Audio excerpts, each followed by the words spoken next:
Hi ಎಲ್ಲರಿಗೂ ನಮಸ್ಕಾರ. ನಾವು ಇವತ್ತು ಸಜ್ಜಿ ದೋಸೆ ಮಾಡೋದನ್ನು ನೋಡ್ತಾ ಇದ್ದೀವಿ. ಇಲ್ಲಿ ನಾನು 3 ಕಪ್ ಸಜ್ಜೆ, ಉದ್ದಿನಬೇಳೆ, ಮೆಂತೆಕಾಳು, ಕಡಲೆಬೇಳೆ ತೊಗೊಂಡಿದ್ದೀನಿ. ಇದನ್ನು ಚೆನ್ನಾಗಿ ತೊಳೆದ್ಬಿಟ್ಟು 8 ಗಂಟೆಗಳ ಕಾಲ ನೆನೆಸಿಡಬೇಕು. ನಂತರ ರುಬ್ಬಿಟ್ಟು ರಾತ್ರಿ ಸಕ್ಕರೆ ಮತ್ತು ಉಪ್ಪು ಹಾಕಿ ಬೆಳಗಿನ ಜಾವ ಚೆಕ್ ಮಾಡಿದ್ರೆ ಅದು ಫ್ರ್ಯಾಗ್ಮೆಂಟೇಷನ್ ಆಗಿರುತ್ತೆ. ಸೊ ಇದು ಹಿಟ್ಟು ಈ ಥರ ಕನ್ಸಿಸ್ಟೆನ್ಸಿ ಇರಬೇಕು. ನಂತರ ಒಂದು ತವಾವನ್ನು ಬಿಸಿ ಮಾಡಬೇಕು. ಅದು ದೋಸೆ ತವ. ಅದರ ಮೇಲೆ ಈ ಥರ ನಾವು ನಾರ್ಮಲ್ ದೋಸೆ ಹಾಕ್ತೀವಲ್ಲ ಅದೇ ಥರ ದೋಸೆಗಳನ್ನು ಹಾಕಿ ಒಂದೊಂದಾಗೆ ಫ್ಲೇಮನ್ನು ಲೋ ಫ್ಲೇಮಲ್ಲಿ ಇಟ್ಬಿಟ್ಟು ದೋಸೆ ಹಾಕಿ ನಂತರ ಫ್ಲೇಮನ್ನು ಹೈ ಮಾಡ್ಕೊಳ್ಳಿ.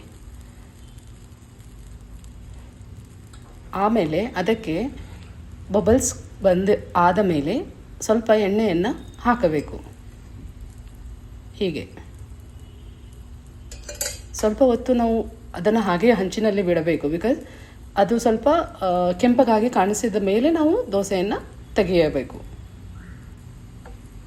ನೋಡಿ, ಇವಾಗ ದೋಸೆ ರೆಡಿಯಾಗಿದೆ.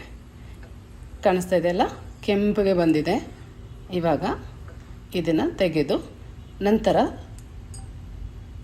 ಸ್ಟವನ್ನು ಮತ್ತೆ ಲೋ ಫ್ಲೇಮಿಗೆ ಮಾಡಿ ನೆಕ್ಸ್ಟ್ ದೋಸೆಯನ್ನು ನಾವು ಮಾಡ್ಕೋಬೋದು.